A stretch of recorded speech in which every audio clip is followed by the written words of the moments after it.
إن الحمد لله نحمده ونستعينه ونستغفره ونعوذ بالله من شرور أنفسنا ومن سيئات أعمالنا.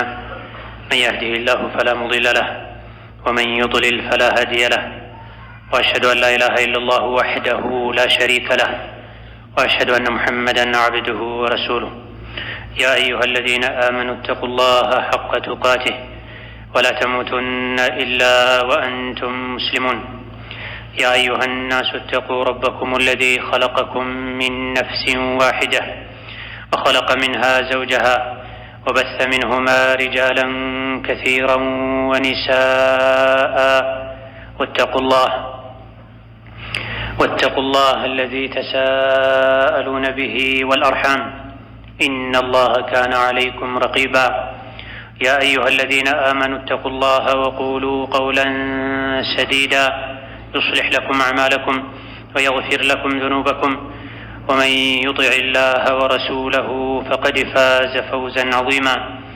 أما بعد، فإن أصدق الحديث كتاب الله، وخير الهدي هدي محمد صلى الله عليه وعلى آله وأصحابه وسلم تسليما كثيرا.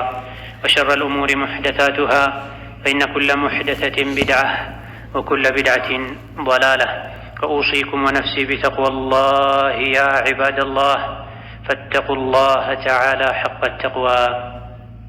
يا الله باروچوي الله ያዛችሁን በመታዘዝ የከለከላችሁን በመከልከል ሁሌም በሁሉም ጉዳይ ላይ በሁሉም ቦታ ላይ ጌታ አላህን የሚገባውን ፍራቻ እንፍራው። ያዘዘንን እንታዘዝ፣ የከለከለንን እንከልከል። አላህ ተባረከ ወተዓላ ሁሌ ሊፈራ፣ ሁሌ ሊከበር፣ ሁሌ ልንታዘዘው፣ ሁሌ ልናስታውሰው፣ ሁሌ ልናመሰግነው ይገባል። ነገ አላህ ፊት ስንቆም ከፍም ዝቅም የሚያደርገን ዛሬ ዱንያ ላይ የምንሰራው ስራ ነው። በአላህ ያመነ በአኼራ አምኖ ለአኼራ የተዘጋጀ ኸይርን ስራ በብዛት የሰራ ከመጥፎ ስራ የራቀ ነገ አላህ ዘንድ ትልቅ ሰው ይሆናል። በተቃራኒው ደግሞ ዛሬ የዱንያ ቆይታው ላይ አኼራውን የረሳ አላህን ያስቆጣ ሸር ስራው ክፋቱ ጥፋቱ የበዛ ነገ አላህ ዘንድ ይዋረዳል። የአላህ ባሮች ሆይ የአላህ መልእክተኛ እንደነገሩን ከመልካም ስራዎቻችን ሁሉ አላህ ዘንድ ይበልጥ ተወዳጁ ትልቁ መልካም ስራ ሶላት ነው። እወቁ፣ ከስራዎቻችሁ ሁሉ በላጭ ስራ ሶላት ነው ብላ አላህ ዘንድ ተባረከ ወተዓላ ትልቅ ቦታ ስላለው ነው ሶላት ቁርአን ላይ በአብዛኞቹ ሱራዎች ላይ ስለ ሶላት ተነግሯል። ሶላት ስገዱ ተብለን ታዘና። ሶላት በመስገድ የሚገኙ ትሩፋቶች ጥቅሞች ተነግረውናል። ሶላት አሳምረው የሚሰግዱ ሰዎች ቁርአን ላይ አላህ አድንቋቸዋል። ሶላት አለመስገድ የሚያስከትለውን ቅጣት መዘዝ አላህ ነግሮናል። ቁርአን ስለ ሶላት ጥቅም በመንገር የተሞላ ነው ማለት እንችላለን።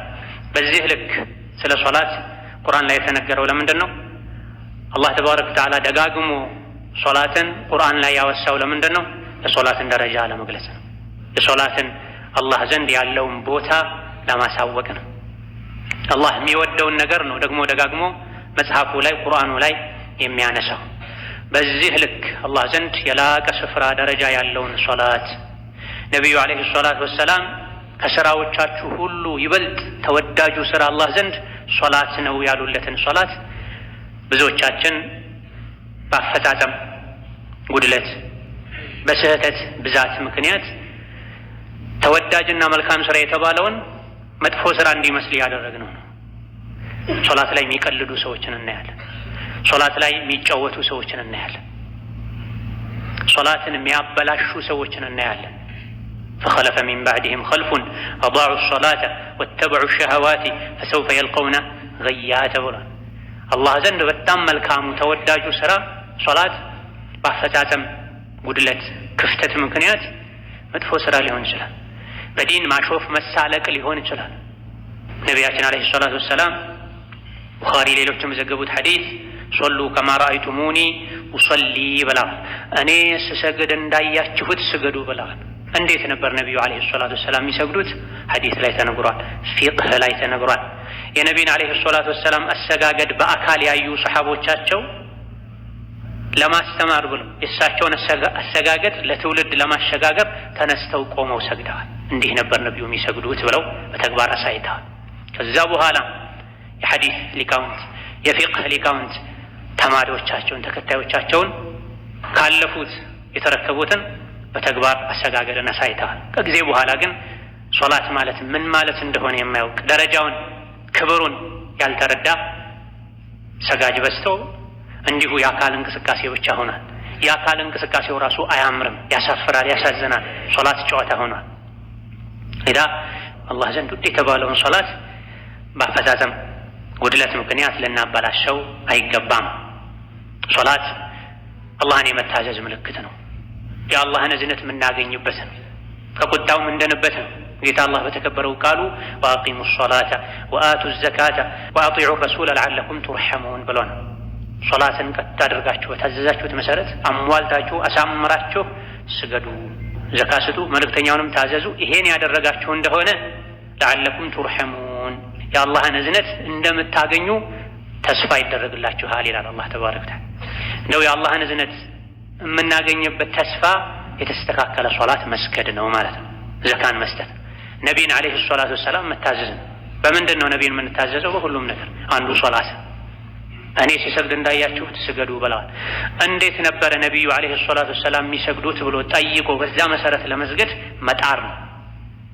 ዕለታዊ የሙስሊም ግዴታ ነው ሶላት። ሙስሊም ሆኖ በየቀኑ 5 ጊዜ ማይሰግድ የለም ትክክለኛ ሙስሊም እስከሆነ ድረስ። መስገድ እየቻለ እያወቀ ሶላትን ማይሰግድ ሙስሊም አይባል። በቀን 5 ጊዜ አላህ ፊት ስንቆም አቋቋማችን ምን ይመስላል? ግብይት ላይ፣ የእርስ በርስ ግንኙነት ላይ፣ ገንዘብ ነክ ጉዳይ ላይ፣ ሐቆች ላይ ክፍተቶች የበዙብን ስነ ምግባራችን እየተበላሸውም ሶላታችን ስለተበላሸ ነው። ወአቂሚ ሶላህ ኢነ ሶላተ ተንሃ ዐኒል ፈሕሻኢ ወልሙንከር ወለዚክሩላሂ አክበር ተብሎ ሶላትን ቀጥ አድርገህ ስገድ። የተስተካከለ ሶላት ከመጥፎ ነገር ሁሉ ይጠብቃል፣ ያርቃል ተብሎ ሶላታችን ቢያመር ቢስተካከል ኖሮ ኢማናችን ይስተካከል፣ ስነ ምግባራችን ይስተካከል፣ ከአላህም ይሁን ከሰው ልጆች ጋር ያለን ግንኙነት ያማረ የተሟላ የተስተካከለ ይሆን ነበር። ሶላታችን ላይ ክፍተት ጉድለት መኖሩ፣ ሶላታችን መበላሸቱ ህይወታችን እንዲበላሽ ሰበብ ሆኗል። ተሰግዶ እንደተወጣ መዋሸት፣ ማጭበርበር፣ ማታለል። ሶላቱ የተሟላ የተስተካከለ ሰው ህይወቱ ያምራል፣ ይስተካከላል። የአላህን ረሕመት እዝነት በዱንያም በአኺራ ፈላህ ስኬት የፈለገ ሰው የተስተካከለ ሶላት ሊሰግድ ይገባዋል። ሶላት ላይ የሚታዩ ብዙ ጉድለቶች አሉ፣ ክፍተቶች አሉ። አውቀን ልንርቃቸው ልንጠነቀቃቸው ይገባል። ሶላታችን ያድነን ዘንድ ዱንያ ላይም ከመጥፎ ስራ ከመጥፎ ባህሪ ያርቀን ዘንድ። ሶላት ላይ ከሶላት ጋር በተያያዘ ከሚታዩ ክፍተቶች አንዱ ሶላትን ከወቅቱ ማዘግየት። መስገዱ ብቻ በቂ አይደለም። ሶላት በጊዜ የተገደበ ዒባዳ ነው። ሰዓቱ ካለፈ አለፈ። ስራ ላይ ነኝ፣ ጉዞ ላይ ነኝ፣ ስብሰባ ላይ ነኝ፣ ደክሞኝ እረፍት ላይ ነኝ ወዘተ እያሉ ሶላትን የሚያዘገዩ ሰዎች አሉ። እንደዚህ አይነት ሰዎች ላይ ጌታ አላህ ዝቶባቸዋል። ፈወይሉን ሊልሙሰሊን አለዚነ ሁም ዐን ሶላቲሂም ሳሁን።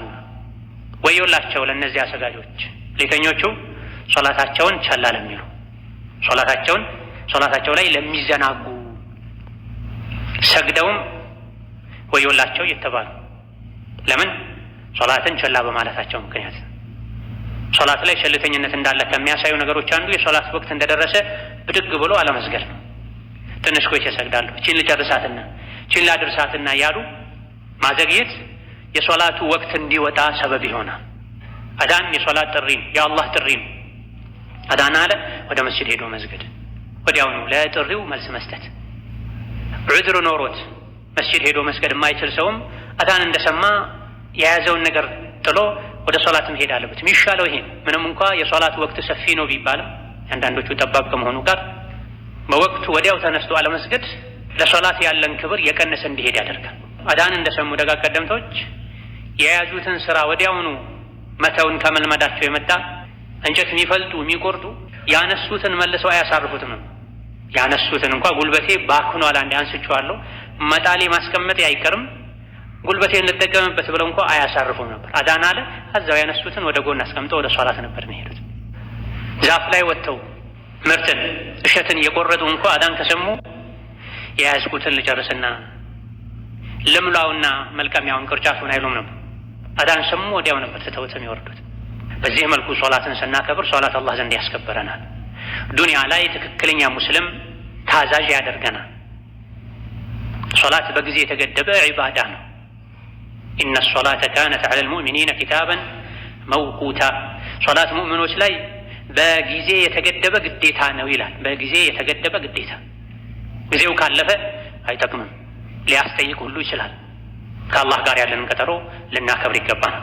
ከሰው ልጆች ጋር ያለንን ቀጠሮ ከምናከብረው በላይ ትልቅ ሰው ቀጥር ያለሁኝ ብለው ሰዎች አዳሩን ይዘጋጃሉ፣ ቀድመው ይገኛሉ። አላህ ተባረከ ወተዓላ የታላቆች ታላቅ ነው። አላሁ አክበር ነው የምንለው ሶላት ውስጥ ስንገባ። ለሶላት ጥሪ ሲደረግም አላሁ አክበር ነው የሚባል። ጎንበስ ቀና ባልን ቁጥርም አላሁ አክበር አላሁ አክበር ነው። በየመሃሉ የአላህን ትልቅነት እንድናስታውስ ነው። ጥሪው አላሁ አክበር ሆኖ ሶላት ውስጥ መክፈቻው አላሁ አክበር ሆኖ በየመሃሉ ጎንበስ ቀና ስንል አላሁ አክበር ሆኖ ልባቸውን ውስጥ ከአላህ የበለጠ አክበር ትልቅ ሊኖር አይገባም። የአላህ ተባረከ ወተዓላ ጉዳይ ሶላት ከምንም በላይ አክበር ትልቅ ቢሆን ውስጣችን ላይ የያዝነውን ነገር ሁሉ አዘግይተን ወደ ሶላት ፈጥነን በመጣን ነበር። ሶላትን ቸላ ማለታችን፣ ለጊዜው ትኩረት አለመስጠታችን የሚጎዳው ራሳችንን